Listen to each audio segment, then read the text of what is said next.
Assalamualaikum warahmatullahi wabarakatuh. Apa kabar pemirsa? Senang sekali saya Dian Febri kembali menyapa Anda semua dalam acara Pengadilan Agama Tondano News yang akan memberikan informasi secara terkini dan teraktual seputar Pengadilan Agama Tondano yang telah kami himpun bersama. Simak berita selengkapnya.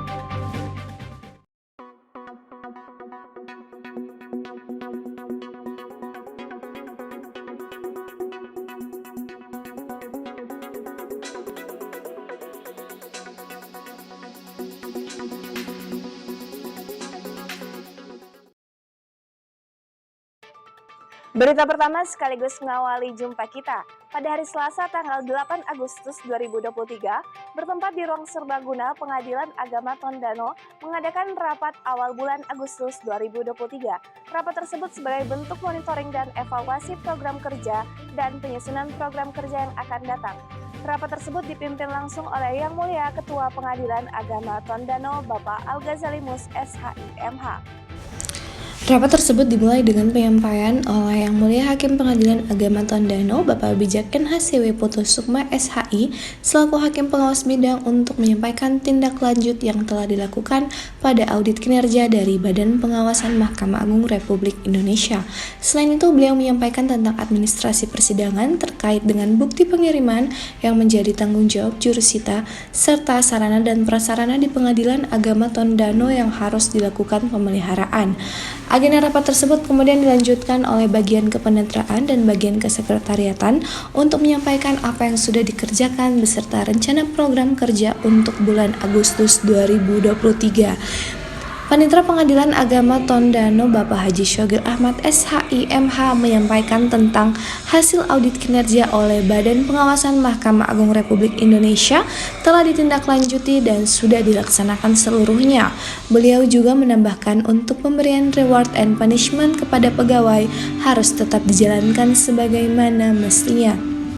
Adapun penyampaian dari bidang kesekretariatan antara lain pengusulan beberapa sarana prasarana yang menjadi temuan hati Binwasda maupun Badan Pengawasan Mahkamah Agung Republik Indonesia telah diusulkan ke pengadilan tingkat banding untuk dilanjutkan ke pusat. Kemudian dari bagian kepegawaian menyampaikan terkait dengan kedisiplinan pegawai baik dari manajemen waktu, kehadiran, dan sikap menghargai satu sama lain. Dan ditutup oleh bagian umum dan keuangan yang menyampaikan efektifnya berlaku tanda tangan elektronik serta telah terbit aturan tata persuratan yang terbaru yang akan segera disosialisasikan nantinya. Dari bidang umum dan keuangan juga menghimbau agar seluruh pegawai kiranya sama-sama menjaga kebersihan lingkungan kantor. Yang Mulia Ketua Pengadilan Agama Tondano Bapak Al-Ghazali Mus SHI-MH menyampaikan pesan untuk seluruh aparatur Pengadilan Agama Tondano agar bisa menyatukan hati, menyatukan persepsi dan pikiran, serta pintar merasa antara satu dengan yang lainnya.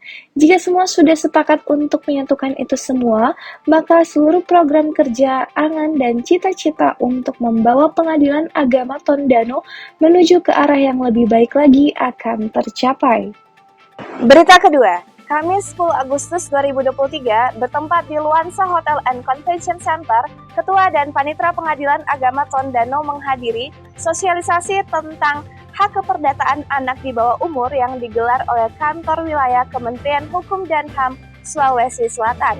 Yang menjadi pemateri dalam sosialisasi tersebut adalah Yang Mulia Dr. Edi Riyadi SHMH selaku Hakim Agung Mahkamah Agung Republik Indonesia. Dalam materi tersebut, Yang Mulia Hakim Agung Dr. Edi Riyadi SHMH menyampaikan gambaran umum tentang perwalian yang telah diatur di berbagai ketentuan peraturan perundang-undangan. Selanjutnya, beliau menyampaikan sinergitas antara pengadilan agama dengan Balai Harta Peninggalan yang mempunyai korelasi dalam tugas, pokok, dan fungsi sebagaimana diatur dalam Pasal 2 Peraturan Menteri Hukum dan HAM Nomor 7 Tahun 2021 tentang organisasi dan tata kerja Balai Harta Peninggalan mempunyai tugas untuk mewakili dan melaksanakan pengurusan kepentingan subjek hukum dalam rangka menjalankan putusan dan/atau penetapan pengadilan atau kepentingan demi hukum di bidang harta peninggalan dan berdasarkan ketentuan perundang-undangan. Kemudian diatur dalam Pasal 35 Undang-Undang Nomor 23 Tahun 2002 sebagaimana telah diubah dengan Undang-Undang Nomor 35 Tahun 2014 tentang perubahan Undang-Undang Nomor 23 Tahun 2002 tentang Pelindungan Anak yang menyatakan melalui penetapan pengadilan Balai Harta Peninggalan dapat menjadi wali sementara dan menjadi wali pengawas dalam pengurusan harta, dan juga tugas pengadilan dalam perwalian yang berhubungan dengan Balai Harta Peninggalan bersama, yaitu memutus sengketa di bidang perwalian, menetapkan wali atas permohonan perorangan, atas permohonan Balai Harta Peninggalan, atas permohonan lembaga sosial, dan menetapkan pencabutan hak perwalian atas gugatan wali pengawas, atas gugatan instansi dalam lingkup Kementerian Sosial, atas gugatan perorangan atau lembaga sosial, serta mengirimkan salinan penetapan perwalian kepada Balai Harta Peninggalan.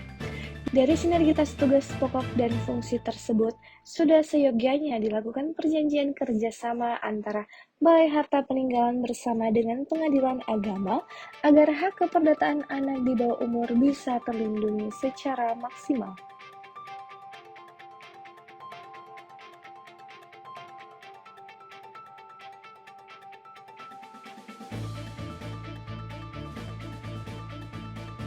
Berita ketiga sekaligus menutup jumpa kita. Pada hari Kamis tanggal 10 Agustus 2023, bertempat di Luansa Hotel and Convention Center, Ketua dan Panitera Pengadilan Agama Tondano menyaksikan penandatanganan Memorandum of Understanding antara Kementerian Hukum dan HAM Wilayah Sulawesi Selatan bersama dengan Pengadilan Tinggi Agama Manado dan Pengadilan Tinggi Agama Gorontalo, serta melakukan perjanjian kerjasama dengan Balai Harta Peninggalan bersama Makassar dengan seluruh satuan kerja di wilayah Pengadilan Tinggi Agama Manado dan Gorontalo. Acara tersebut digelar oleh Kantor Wilayah Kementerian Hukum dan HAM Sulawesi Selatan. Acara tersebut dibuka dengan penandatanganan Memorandum of Understanding antara Kepala Kantor Wilayah Kementerian Hukum dan HAM Sulawesi Selatan dengan Ketua Pengadilan Tinggi Agama Manado dan Ketua Pengadilan Tinggi Agama Gorontalo. Dilanjutkan dengan penandatanganan perjanjian kerjasama antara Balai Harta Peninggalan bersama dan seluruh pengadilan agama di wilayah Pengadilan Tinggi Agama Manado dan Gorontalo. Perjanjian kerjasama tersebut dihadiri langsung oleh Yang Mulia Ketua Pengadilan Agama Tondano, Bapak Al-Ghazalimus SHI MH.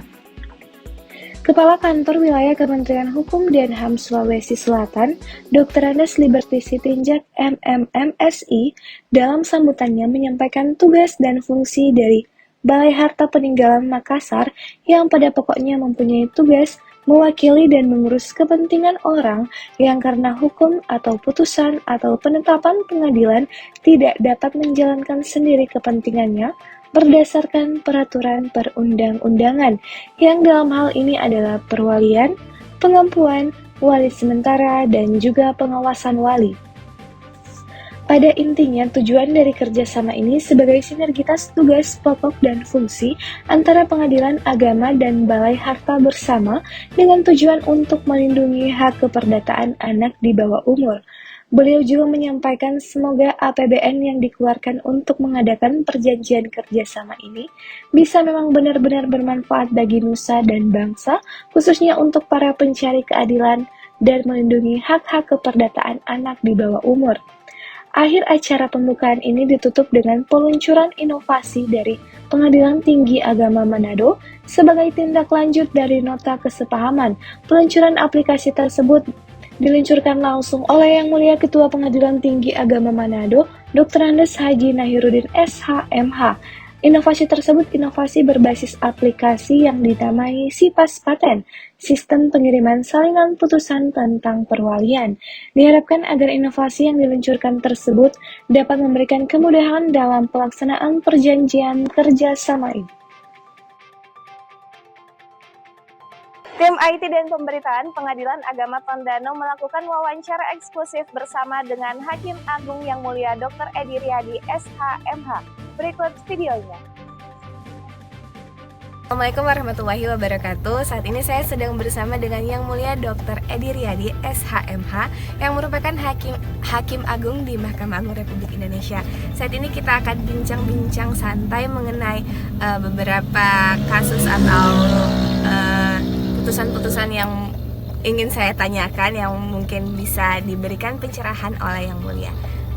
Simak video selengkapnya.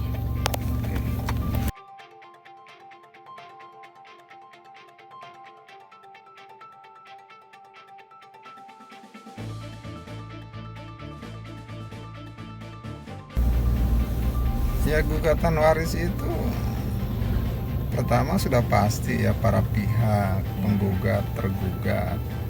Nah, penggugat itu sudah tentu yang berkepentingan, tergugat adalah pihak yang menguasai atau menolak untuk pembagian waris. Turut tergugat yang sifatnya baik, dia ikut tergugat nggak aktif gitu, menguasai harta juga enggak. Nah, itu masukkan turut tergugat. Nah, dalil-dalil gugatannya itu yang pertama, jelaskan siapa yang meninggal. Setelah yang meninggal itu kapan meninggalnya, siapa ininya, lalu siapa ahli waris yang ditinggalkan, jelaskan harta kekayaannya apa saja. Nah, kalau misalkan tanah gitu ya, yang properti yang sifatnya tidak bergerak, itu jelaskan spesifikasinya, atau data-data fisiknya, mengenai batas, letak, batas, ukuran gitu. Kalau sudah ada sertifikat, menurut Surat Edaran Mahkamah Agung berdasarkan jurisprudensi, tidak menyebutkan batas-batas juga nggak apa-apa gitu. Yang penting letaknya di mana, karena sertifikatnya sudah ada. Tapi kalau tidak ada, wajib ada. Nah, biasanya penggugat lupa yang hal seperti itu. Maka ketika lupa, itu pengadilan harus memberitahu kepada penggugat itu, ini loh ada kekurangan, tolong diperbaiki dulu gitu. Nah, kalau tidak mau diperbaiki, maka nanti gugatannya bisa NO karena kurang lengkap. Petitumnya juga seperti begitu. Jadi petitum menetapkan siapa yang meninggal, kemudian ahli warisnya siapa, kemudian mohon ditetapkan harta warisan dan menetapkan pembagian warisan, menghukum tergugat yang menguasai itu untuk membagi warisan. Nah, bisa ditambah petitum subsidiar, mohon putusan yang seadil-adilnya, supaya ketika ada hal-hal yang tertentu yang misalkan yang tidak termuat tetapi memang sudah jelas, bukan termuat maksudnya, di dalam petitum penggugat itu lain, tapi di dalam dalil gugatannya menuju ke arah yang lain, tetapi masih ada kaitan, subsidiar bisa masuk gitu. Nah, jadi seperti itu. Nah, siapa yang jadi ahli warisnya? Ya, ahli warisnya itu tergantung hakim memutusnya siapa yang jadi ahli warisnya. Nah, dalam gugatan waris, ahli waris itu tidak boleh ada yang tidak didudukan sebagai pihak. Nah, kalau ada sebagian ahli waris tidak didudukan sebagai ahli pihak, sebagai pihak ahli warisnya, maka gugatan itu juga obscurable, jadi di NO. Nah, gitu. Adapun di dalam kasus ini, yang berhak mendapat warisan itu adalah suami, ibunya pewaris, kemudian kedua anak perempuan pewaris, yang saudara itu tidak. Walaupun di dalam fikih saudara itu mendapat bagian, tapi jurisprudensi Mahkamah Agung ketika ada anak maka saudara tidak dapat karena terhalang gitu, terhalang untuk mewaris. Tutup terhijab. Jadi kalau misalnya suaminya ini mau ngajuin PAW, terus kan yang ikut menjadi Bukan PAW, Dia kan- gugatan waris. nah dia awalnya Pak mau ngajuin PAW, Mm-mm. tapi karena ini dia mau minta tanda tangan untuk permohonannya ke ibu mertua dan empat saudara kandung istri, dan anaknya itu tidak menyetujui. Jadi akhirnya dia bikin gugatan. Jadi kalau misalnya belum masih ada sengketa, nggak bisa kan diajukan permohonan anak. Nggak bisa. Harus diselesaikan dulu itu baru ditetapkan siapa ahli warisnya. Atau bisa disatukan dalam suatu Disatukan dalam Bisa- gugatan. gugatan Gugatan bisa. waris itu tuntutannya satu, mohon penetapan ahli waris. Dua, mohon penetapan harta waris. Mohon penetapan bagian. Yang keempatnya mohon untuk diperintahkan membagi harta warisan. gitu guys jawabannya. Terima kasih Bapak. Masih ada lagi sih tapi jalan aja Om Babs nanti.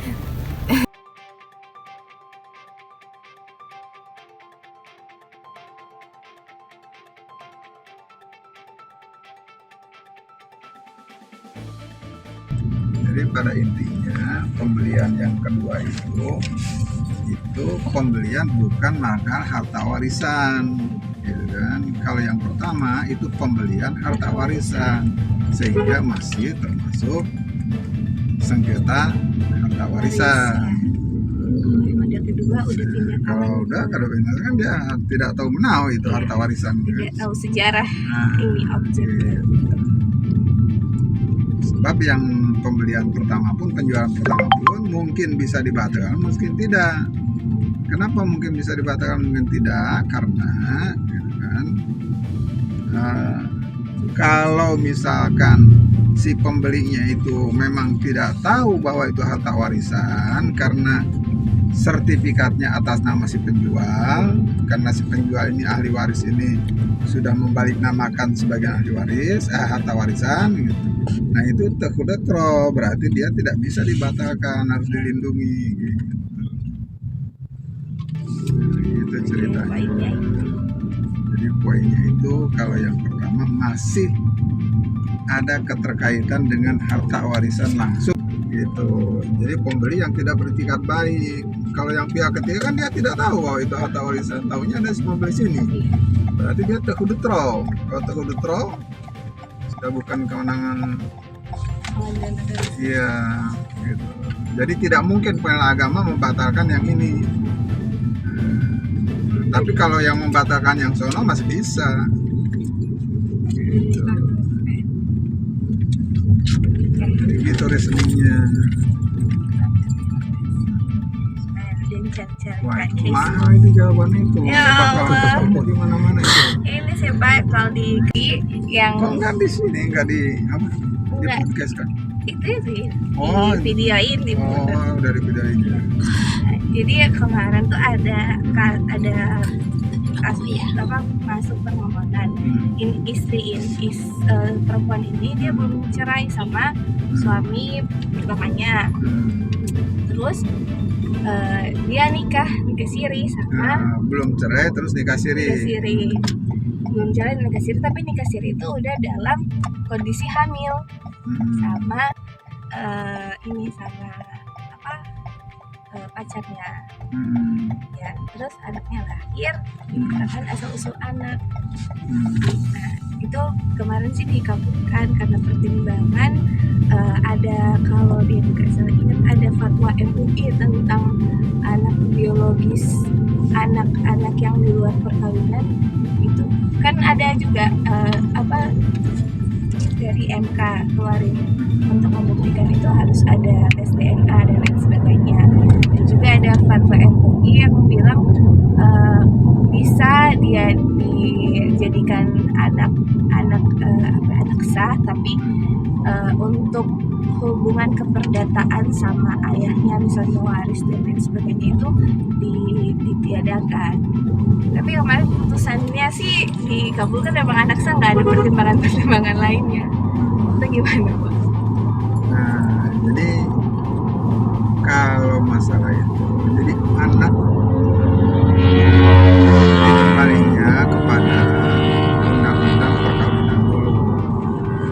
Apakah undang-undang perkawinan itu menganut azas agama atau azas agama dan pencatatan? Undang-undang perkawinan menganut azas agama. Jadi sahnya perkawinan itu berdasarkan hukum agamanya. Nah, kalau pencatatan itu adalah pencatatan peristiwa keperdataan, seperti misalkan kematian, gitu, atau kelahiran. Nah, itu kan keperdataan. Jadi tidak mungkin anak yang lahir atau orang yang mati tanpa dicatatkan secara sipil, jadi kematiannya tidak sah gitu. Dan tidak mungkin masa mati tidak sah gitu kan. Karena dicatat. Nah, jadi seperti itu. Nah, perkawinan pun sama seperti itu dalam penjelasan umum undang-undang perkawinannya seperti itu. Nah, dengan landasan itu maka perkawinan yang secara agama yang tidak dicatatkan itu adalah sah, hanya tidak tercatat, sehingga untuk pencatatannya maka perlu pengesahan nikah isbatiah pengadilan. Kemudian kalau orang melakukan perzinahan, berarti perzinahan itu tidak melakukan perkawinan secara sah. Oleh karena itu maka perzinahan ini bukan perkawinan tapi perzinahan. Kembali kepada persoalan yang tadi. Nah, bagaimana kalau misalkan orang ini dalam keadaan bersuami, si wanita ini, lalu dia berzina dengan laki-laki lain dengan cara nikah siri, cara nikah agama? Tidak bisa, karena berdasarkan agama syarat sah nikah itu adalah wanita itu tidak terikat perkawinan dengan orang lain. Nah, gitu, sehingga tidak sah.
Punya anak dari paman saya, bawa oleh saya ke sini.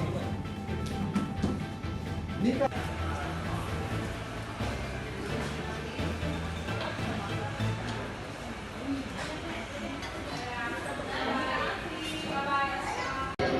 Oke, dadah Bapak. Iya, Pak. Sekian berita yang dapat saya sampaikan. Saya Dian Febri beserta seluruh kru yang bertugas pamit undur diri dari hadapan Anda. bantu Pengadilan Agama Tondano meraih zona integritas dan wilayah bebas dari korupsi dengan cara tidak memberikan suap, pungli, ataupun hadiah dalam bentuk apapun juga. Tetap terus ikuti informasi terkait dengan Pengadilan Agama Tondano melalui seluruh sosial media Pengadilan Agama Tondano. Klik link di bawah ini, bagikan sebanyak-banyaknya. Sekian, wassalamualaikum warahmatullahi wabarakatuh, dan sampai jumpa.